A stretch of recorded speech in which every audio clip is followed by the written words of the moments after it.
कि आखिर फिलिस्तीन शब्द की क्या मजबूरी है?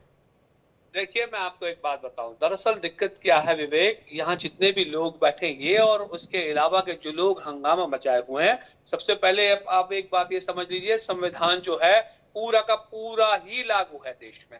अब ये स्पेसिफिक जो कोई भी बात कर रहा है कि सिर्फ ओथ के मौके की बात नहीं है। सवाल यहाँ ये भी होना चाहिए कि राजस्थान के जोधपुर में एक घर पे हमला किया जा रहा है, क्या वो संविधान का हनन नहीं है? उसके लिए भारतीय जनता पार्टी से पूछा गया कि नहीं पूछा गया? ये देख लीजिए, ये पुलिस बैठ के वहां वो चलवा रही है, बोतलें चलवा रही है और लाठियां बरसवा रही है। क्या कहा जाएगा इसको? ये संविधान का आनंद नहीं है? इस पे सवाल पूछेंगे तो कोई जवाब नहीं मिलेगा। रमेश बिदुड़ी पे कार्रवाई हो गई, उस पे कार्रवाई, आपने एफआईआर करवाई? नहीं करवाई। लेकिन असद साहब के ऊपर कार्रवाई होगी, क्यों कार्रवाई होगी? ये जो दोहरे मापदंड, दोहरे चरित्र भारतीय जनता पार्टी के हैं, वो आपके सामने रह गई बात। विवेक, आप कह रहे हैं कि भाई ये नहीं होना चाहिए, तो क्या होना चाहिए ये बताइए? क्या विदेश की नीति के तहत नहीं, कांग्रेस का एक और एलिगेशन है, वो भी सुन लीजिए आप, और फिर आपका मामला डिस्कनेक्ट हो जाएगा। चलिए, मैं कांग्रेस के एलिगेशन के को लेकर आपके ऊपर आऊंगा। कुरैशी जी, कांग्रेस ने कहा कि अब संसद के अंदर नीट को लेकर, या फिर नीट जो इस वक्त देश में मुद्दा गर्मा है उसको लेकर, अग्निवीर को लेकर, महंगाई को लेकर, मणिपुर को लेकर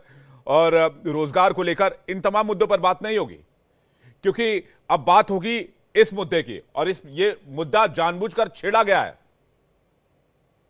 देखिए विवेक, मैं तो इतना ही जानता हूं कि इंडियन नेशनल कांग्रेस की बात हो या और दूसरे तमाम लोगों की, चुनाव के पहले एक प्रचार और प्रसार और एक बहुत बड़ी अंतरराष्ट्रीय स्तर की एक रैली, जिसको न्याय यात्रा बनाकर बताई गई थी।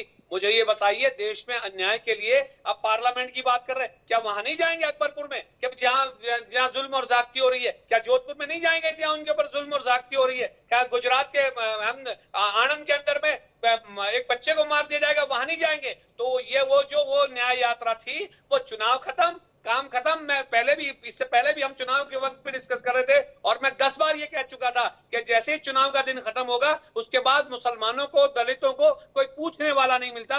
वही हालत है, आज फिर वही चर्चा कर रहे हैं। मैं तो ये कह रहा हूं कि ये चर्चा करने के लिए जितनी शिद्दत से आप और चीजों के लिए बाहर निकले थे, क्या इस पर क्यों नहीं निकले बाहर, या कब निकलेंगे बाहर? लेकिन नहीं निकलेंगे, क्योंकि सिर्फ चुनावी प्रोपेगेंडा था। चुनाव खत्म, बात खत्म, खेल खत्म।